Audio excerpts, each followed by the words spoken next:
દેશના સ્વાતંત્ર્ય ચળવળના પ્રેરણાસ્થાન રહેલા રાષ્ટ્રગીત વંદે માતરમના 150મા વર્ષના ઉપક્રમે વિશાળ સ્તરે ઉજવણી કરવાનો નિર્ણય લેવામાં આવ્યો છે। આ માટે સામાન્ય વહીવટ વિભાગ દ્વારા વિગતવાર પરિપત્ર બહાર પાડવામાં આવ્યું છે। પરિપત્ર અનુસાર 7 નવેમ્બર 2025ના રોજ રાજ્યભરમાં સરકારી ઓફિસનો સમય સવારે 9:30 થી સાંજે 5:10 સુધીનો રહેશે।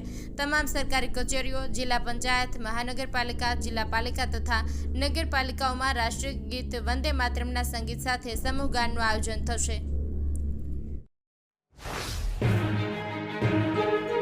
રાજ્યની 54,000 કરતાં પણ વધુ સ્કૂલો આજથી ફરી ધમધમતી થઈ છે। રાજ્યની સ્કૂલોમાં 16 ઓક્ટોબરથી 6 નવેમ્બર સુધી દિવાળીનું વેકેશન જાહેર કરવામાં આવ્યું હતું।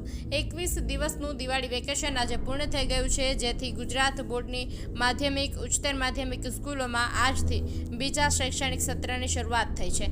આજથી 54,000 કરતાં વધુ સ્કૂલોમાં બીજા શૈક્ષણિક સત્રનો પ્રારંભ થઈ જવાનું છે। બીજું શૈક્ષણિક સત્ર આજથી લઈને 3 મે સુધી એટલે કે 144 દિવસ સુધી ચાલવાનું છે।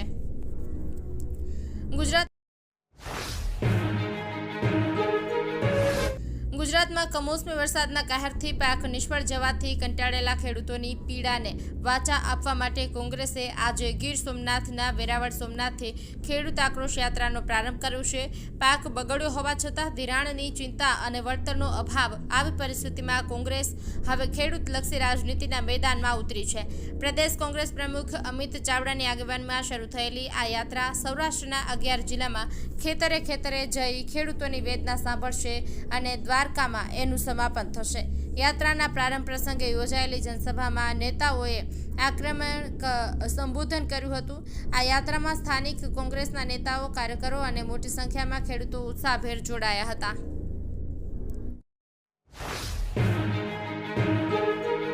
અમરેલીના બાબરા તાલુકાના ફુલઝર ગામમાં 2 જૂથ વચ્ચે અથડામણ થઈ છે।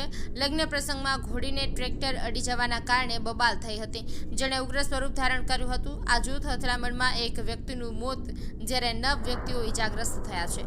આ સમગ્ર મામલે પોલીસ ફરિયાદ નોંધવાની તજવીજ હાથ ધરાઈ છે। આ અંગે મળતી માહિતી મુજબ બાબરા તાલુકાના ફુલઝર ગામમાં 2 અલગ અલગ જ્ઞાતિના શખ્સો વચ્ચે અથડામણ થઈ હતી, જેમાં 1નું મોત થયું છે જ્યારે 9 લોકો ઇજાગ્રસ્ત થયા છે।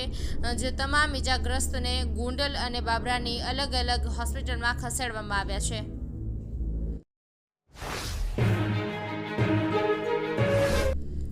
સુરત અને જોધપુરમાં દુષ્કર્મ કેસના દોષિત અને આજીવન કેદની સજા ભોગવી રહેલા 86 વર્ષીય આસારામને ગુજરાત હાઈકોર્ટે 6 મહિનાના રેગ્યુલર જામીન આપ્યા છે। આસારામ વતી રજૂઆત કરવામાં આવી કે જોધપુર કોર્ટે આસામને 6 મહિના માટે જામીન આપ્યા છે। તે હૃદય સંબંધિત બીમારીથી પીડિત છે અને સારવાર મેળવવાનો હક છે। જો 6 મહિનામાં અપીલની સુનાવણી આગળ ન વધે તો ફરી જામીન અરજી મૂકી શકશે।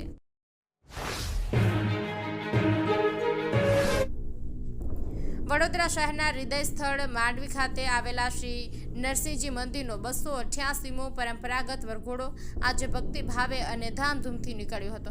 ભગવાન નરસિંહજીની પાલખી નિજ મંદિરથી વિધિવત રીતે બહાર પધારતા જ ભક્તોમાં આનંદની લહેર દોડી ગઈ હતી। શહેરના વિવિધ વિસ્તારોમાંથી હજારો ભક્તો વરઘોડાનો લાભ લેવા માટે ઉમટી પડ્યા હતા। ફૂલોના વરસાદ વચ્ચે ભગવાનના જયઘોષના નાદ ગુંજી ઉઠ્યા હતા। મોડી રાત્રે વરઘોડો તુલસીવાડી ખાતે પહોંચશે, જ્યાં તુલસી વિવાહનું ધાર્મિક વિધિપૂર્વક આયોજન કરવામાં આવ્યું છે।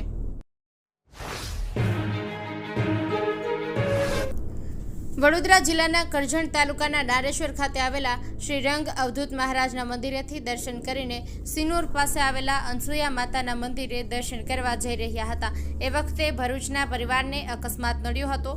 અલ્ટો કાર લઈને જઈ રહેલા પરિવારે કારના સ્ટીયરિંગ પરનો કાબુ ગુમાવ્યો હતો, જેથી કાર નીલગિરીના વૃક્ષ સાથે અથડાઈ હતી, જેમાં પિતા પુત્રના મોત થયા હતા, જ્યારે માતા ઇજાગ્રસ્ત થઈ હતી। જૂનાગઢ જિલ્લાના મેંદરડા નજીક દલિત યુવાન પર જાતિગત ભેદભાવ અને અપશબ્દો સાથે હુમલો કરવાની એક ગંભીર ઘટના પ્રકાશમાં આવી છે। આ હુમલાનો વિડીયો સોશિયલ મીડિયામાં વાયરલ થતાં સમગ્ર વિસ્તારમાં ખળભળાટ મચી ગયો છે। મેંદરડા પોલીસે આ મામલે તાત્કાલિક કાર્યવાહી કરીને 6 જેટલા આરોપીઓ વિરુદ્ધ ગુનો નોંધી તેમની ઝડપી પાડવાના ચક્રો ગતિમાન કર્યા છે। અમદાવાદમાં રાણીપ વિસ્તારમાં આવેલી સોનાની દુકાનમાં જ્યારે સોની એકલો બેઠો હતો ત્યારે એક મહિલા આવી હતી. ગ્રાહક બનીને આવેલી આ મહિલાએ અચાનક હાથમાં રહેલો મરચાનો પાવડર સોનીની આંખમાં નાખવાનો પ્રયાસ કર્યો. એને પગલે સોની વેપારીએ આ મહિલાને ટેબલ કૂદીને 25 સેકન્ડમાં 20 તમાચા ઝીકી દીધા હતા. જોકે આ મરચાના પાવડર સોનીના આંખમાં ન જતા સોની તરત જ ઊભો થયો અને તેણે ચોરી કરવા આવેલી મહિલાને એક બાદ એક ધડાધડ 20 લાફા ઝીકી દીધા હતા.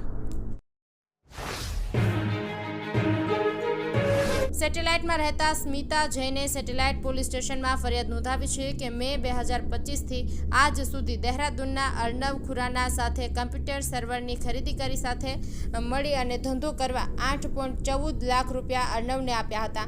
જોકે ધંધો શરૂ કર્યા બાદ અર્નવે કોઈ વેપાર કર્યો ન હતો કે કોઈ પણ નફો પણ કર્યો ન હતો. ધંધાના નામે લાખો રૂપિયા પડાવ્યા હતા. આ મામલે છેતરપિંડીની ફરિયાદ નોંધાતા સેટેલાઇટ પોલીસે તપાસ શરૂ કરી છે.